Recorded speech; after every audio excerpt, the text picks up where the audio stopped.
Hello friends, I'm Michael Kingswood.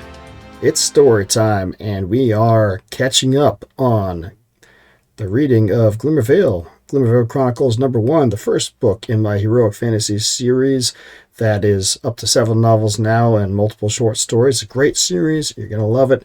If you haven't been following it so far, well, now you can start, and you should definitely go buy the books. But we are up to chapter 10 now. It's called Majory, and I wrote it, but I'm not reading it. A great voice actor read it, and let's get to it since we're in catch-up mode. Chapter 10. Majory.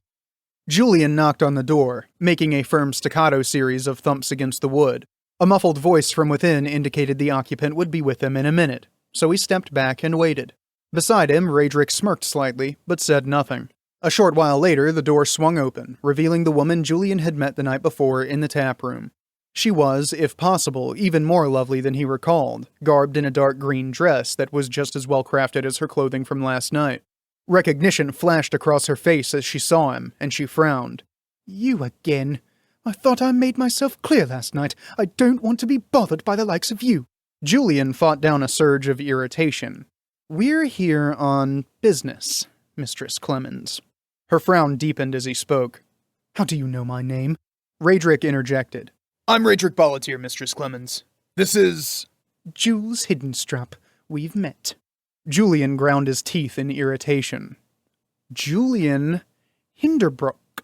Oh, I'm sorry." She didn't sound like it, and from the sweetly innocent expression she wore, she sure didn't look it either. Silence hung awkwardly between the three of them for a moment. Finally, Raedric cleared his throat and got back to it.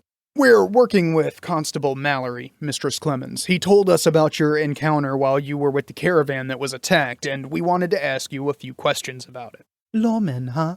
she replied. "You don't look the type." "That's because we're not."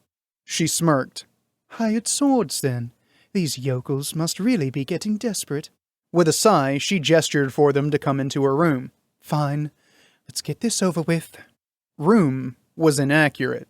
She had a suite.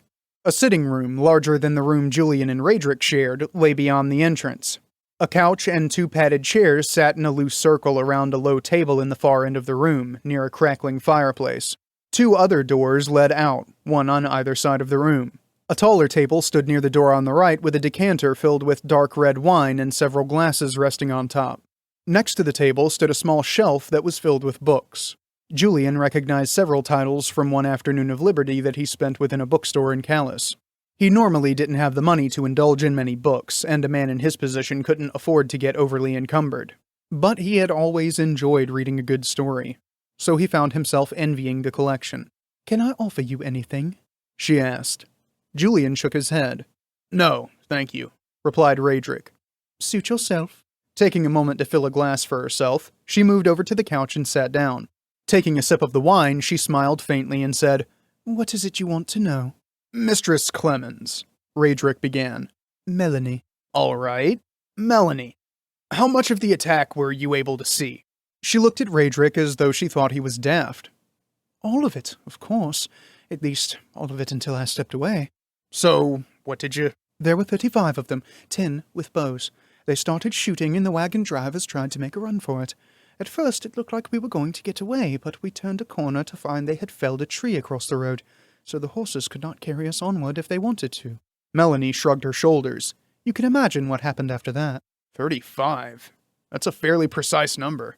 Melanie gave Raedric a long-suffering look. "I have a very good memory," she replied. "I'm sure," Julian said. He didn't try to keep the irony of her statement out of his tone at all. "So did you get a look at their leader?" Melanie shook her head. "They were split up into 3 groups, and each of them had a leader. I couldn't even hazard a guess which one of them, if any, had overall command." "How did you escape?" She shrugged. "When I need to be, I'm very good at not being seen." "I've heard you mages have some tricks that can help with that." Melanie made a soft tisking sound in response to Julian's statement.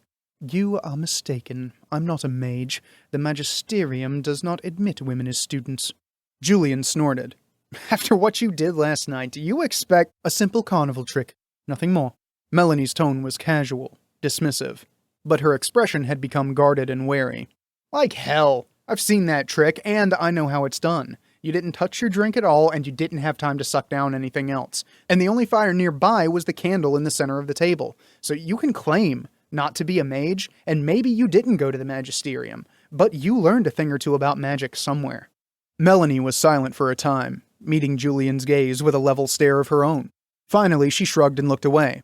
I suppose it is hypothetically possible that a young lady might encounter a certified graduate of the magisterium, that the two of them might fall in love, and that he might pass on what he'd learned to her despite the rules against it. But if such a thing were to happen, she would have to be very careful never to let her ability become common knowledge, because the magisterium's wrath is legendary in its viciousness. She looked back at the two men, an unspoken plea in her eyes. Julian and Raedric exchanged glances. Everyone has secrets, it seems, Julian thought. He wouldn't want his betrayed any more than she wanted hers. He gave Raedric a small nod, which the other man returned with a quick grin. Your secret is safe with us, Melanie, Raedric said. Who said it was my secret? She replied, but Julian could not mistake the gratitude in her eyes. One thing I don't understand, Raedric added.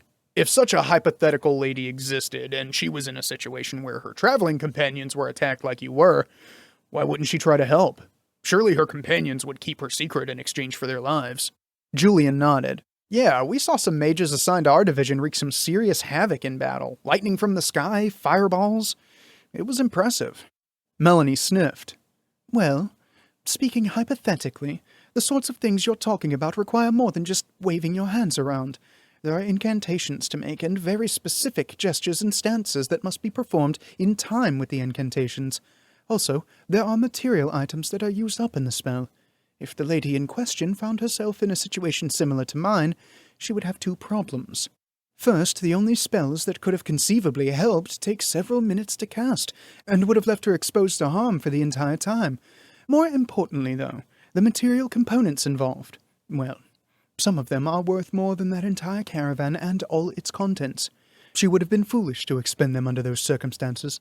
Julian supposed he could understand Melanie's point, but at the same time, to figure the cost of her spell components against the lives of her companions struck him as particularly cold-blooded. But then he thought about several decisions his officers had made on the battlefield, decisions that he had understood even if he had not always completely approved of. They all came down to math.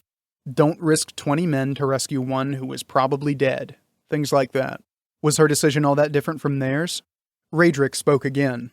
You've made it more than clear you don't want to be here. So, where were you going? Away. Away from what? Let's just say it was time to leave. That was suitably vague, and not that dissimilar to the thought process that got them started on their own journey. Julian looked over at Raedric and saw from his expression that he was thinking the same thing. Raedric continued. Well, as long as these thugs have the passes blocked, you're stuck here, you know. That's been distressingly clear for days, but thank you for confirming the obvious. You know we're working to drive the brigands off, Julian interjected. Melanie nodded. I assumed as much. If the group that attacked you numbered 35, there's probably at least 40 to 50 total. Pretty long odds for the two of us, but if there was someone in town who had knowledge of magic and could even the odds a bit, that might make all the difference. What would be in it for this person? Raedric replied before Julian could. The satisfaction of helping people in need. And, he added as a smirk began to form on her lips, freedom.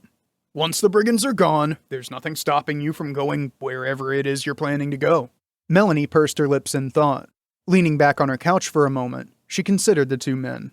Julian felt as though he was being weighed and measured under her gaze. Finally, Melanie shrugged and nodded. I may be able to do something to help. What is your plan? All right, I know what you're thinking. You're thinking, hey, Kingswood, I love that story. How can I buy your books? Great question. Here's the answer. Best way to buy my books is to come over to my site, michaelkingswood.com/store. That will bring you to this place, which is my company's store where you can get books, merchandise, all kinds of great stuff that I've set up. And but you're wondering how it works. Well, here, let's check out Glimmer Chronicles, which is my heroic fantasy series that I've talked a lot about. If you haven't read it yet, you really should. It's a super fun series. Everything you would want. You should start with Glimmer, which is the first book. Come over here to Glimmer. It'll load up. Hey, look at that. You get the book description, links to other books in the series, great stuff, and you can pick the format you want. You got ebook, trade paperback, and audiobook. Not everything I've written is an audiobook yet, but almost everything's a trade paperback and everything's an ebook. But like, hey, I know what you're thinking. Hey, I'm buying from you. How do I get the ebook? There's a service that I work with called Book Funnel. When you buy from my site, they will send you a link. That link will lead you to a page where they will walk you through how to load your ebook onto the device of your choosing, or you can just download it to computer and do whatever you want with it. So that way it's easy peasy.